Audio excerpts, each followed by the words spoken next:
Oi, e aí, YouTube? Hoje eu vou falar de Guerra dos Mundos de 2025. Eu acho que você deve estar percebendo que eu estou um poço de felicidade. O filme foi gravado na época da pandemia, no estilo Screen Life, pela Universal. Daí eles perceberam que o filme ficou uma porcaria e esconderam ele. Só que a Amazon encontrou isso aqui no fundo de alguma gaveta e achou que ia ser uma ótima ideia usar essa coisa pra poder fazer propaganda. Eu pensei em dizer que esse era o pior filme do ano, e isso porque eu assisti Hurry Up Tomorrow. Mas eu acho que Guerra dos Mundos conseguiu transcender um pouco nesse nível de ruindade. Coragem é a palavra que define as pessoas que trabalharam nesse projeto, porque você precisa de muita pra você colocar o nome nisso aqui. O filme tem a proposta de trazer essa história pra um contexto mais atual, o que não é uma ideia ruim. O problema foi a execução dessa ideia. Eu tive que assistir esse filme 3 vezes. Então, levando em conta a tortura pela qual eu tive que passar, se você não for inscrito no canal, bem que você podia se inscrever. Você também pode deixar um like no vídeo, um comentário pra poder me ajudar, ou só pra inflar meu ego. Ou porque você teve pena de mim.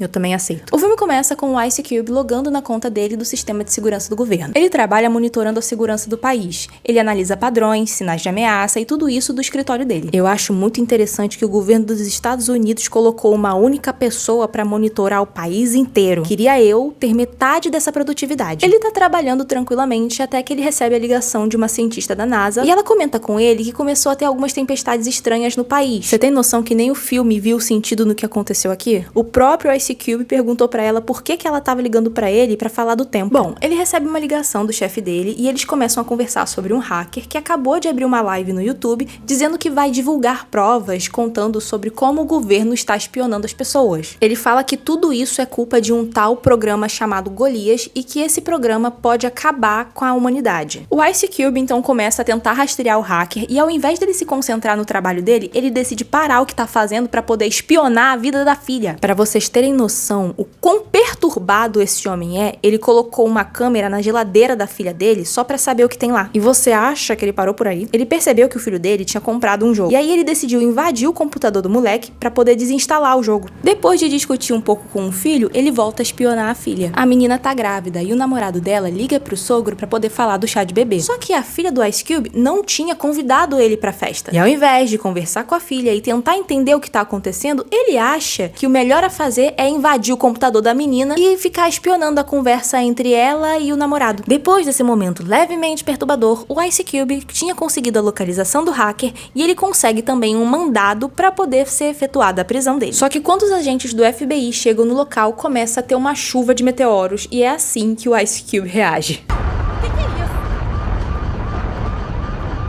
Aí eu fiquei pensando, ele passa quase o filme todo sentado, esse local que ele trabalha é basicamente o cérebro, se a gente raspar a cabeça dele e tirar o óculos com essa pose, ele vira o Professor Xavier de alguma realidade paralela. E essa também é uma das poucas formas que o Ice Cube conhece de expressar surpresa, porque ele faz isso mais de uma vez. A cientista da NASA do início do filme vai até o local da queda de um dos meteoros e mostra ele em uma chamada de zoom. Imagina que você é um cientista da NASA, um objeto estranho caiu na Terra, você não sabe o que ele é e nem de onde ele veio. Você arriscaria colocar sua mão nessa coisa sem uma luva? Pelo visto, os critérios de contratação da NASA são bem baixos. Ela foi atacada por um tentáculo de CGI e aí eles perdem a comunicação. O Ice Cube então liga pra agente do FBI e nós temos finalmente uma visão completa dos alienígenas. O negócio tá tão ruim que o The Sims Zoom parecia mais realista. O filho do Ice Cube liga pra ele dizendo que tem uma coisa muito importante pra contar, que ele sabe o que tá acontecendo, mas o pai não dá muita atenção e volta a falar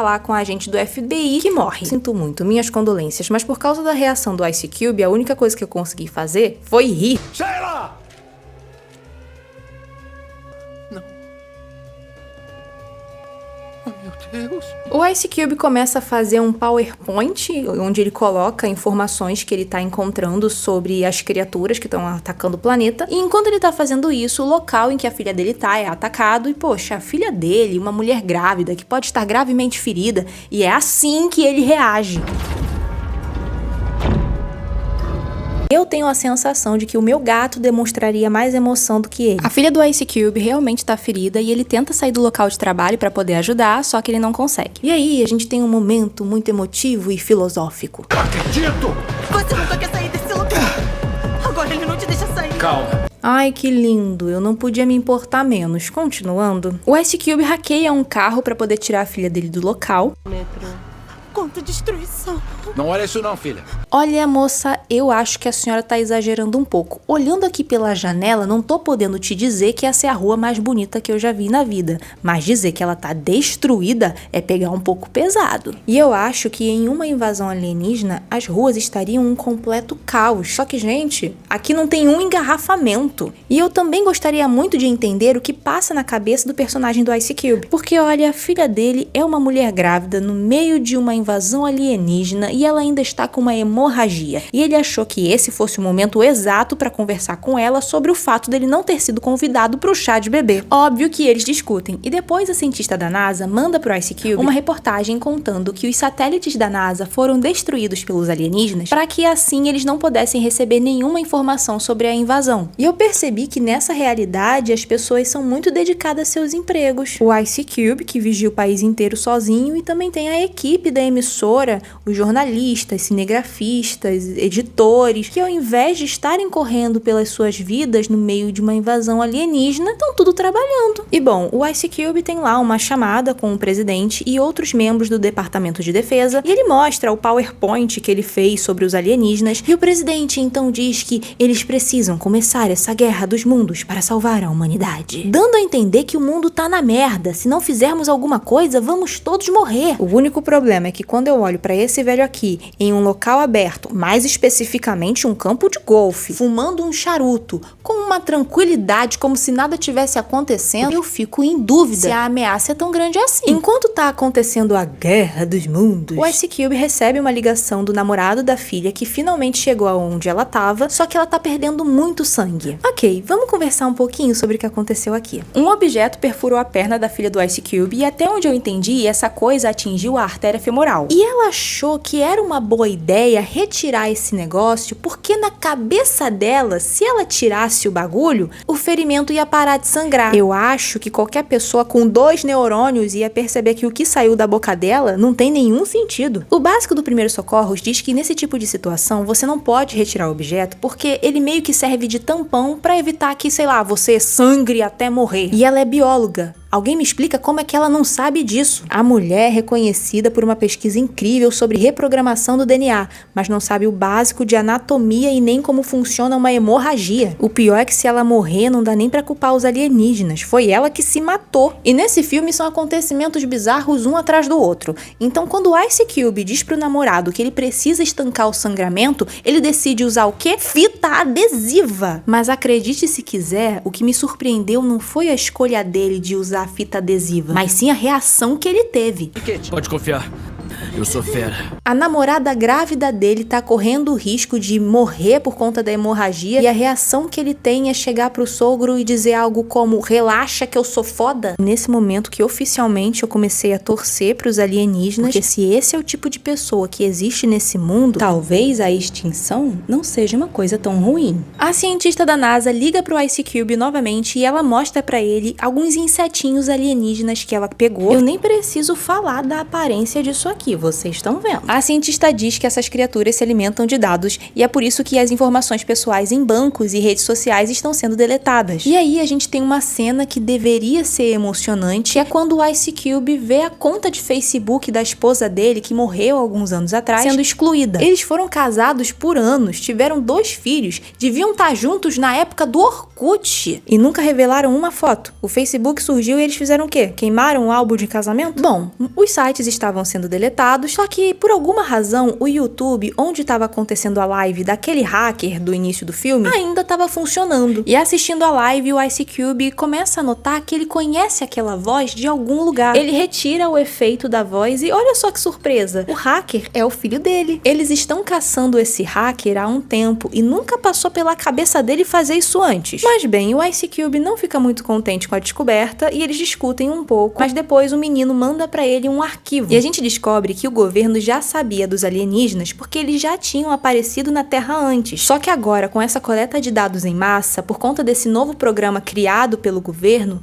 os alienígenas seriam atraídos para a Terra novamente, só que de forma mais agressiva. E o chefe do Ice Cube sabia de tudo isso e mesmo assim levou o projeto para frente. O nome do sistema é Golias e adivinha só onde ele tá? No subsolo do prédio onde o Ice Cube trabalha. O Ice Cube então se junta com os hackers amigos do filho dele para tentar criar um vírus para destruir os alienígenas. E enquanto os hackers estão criando esse vírus, o Ice Cube decide fazer um vídeo pro YouTube. Pelo visto, o YouTube é imune a essa destruição de dados. No vídeo, o Ice Cube conta que a culpa da invasão é do governo e do chefe dele, porque eles ativaram o tal sistema Golias. E ele edita a cara dele numa foto pra mostrar que agora ele não trabalha mais pro governo, ele agora faz parte da rebelião. Olha, eu tenho que dizer que eu não fiquei surpresa com isso aqui não, tá? Porque a gente tem que concordar que visualmente essa é a coisa menos mal feita desse filme inteiro. O vírus é criado, só que ele não tem o efeito que eles esperavam, e os hackers são mortos pelos alienígenas. Bom, quase todos eles, né? Porque o filho do Ice Cube sobrevive. Logo depois disso, a cientista da NASA liga pro Ice Cube contando que ela descobriu que os alienígenas são uma mistura de organismos biológicos e robóticos. E olha só que interessante, além do filho do Ice Cube ser um hacker que consegue invadir o sistema do governo, a filha dele é uma cientista que criou um código genético que envolve canibalismo. Todo mundo já sabe o que vai acontecer aqui, né? Olha, com todo respeito, isso aqui já não é mais conveniência de roteiro, isso é preguiça. O cara ajudou a colocar no mundo as duas pessoas que podem resolver o problema. O Ice Cube descobre que o governo pretende destruir o departamento de segurança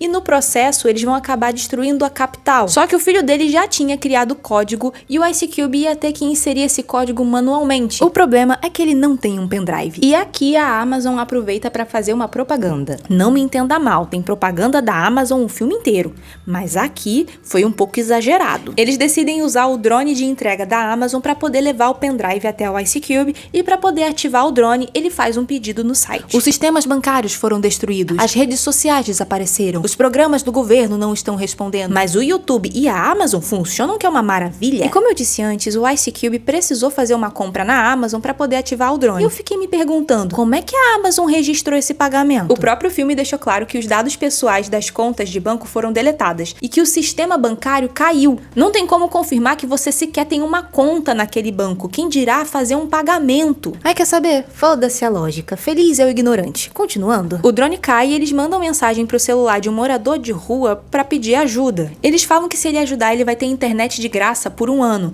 Ele obviamente rejeitou, só que quando oferecem pra ele um vale presente de $1000 na Amazon, ele aceita na hora. Na cabeça desse cara, a vida dele é equivalente a um vale presente de $1000 na Amazon. Depois disso, eu já não tava questionando quase nada, qualquer coisa era possível. O Ice Cube consegue pegar o pendrive e a gente tem essa cena.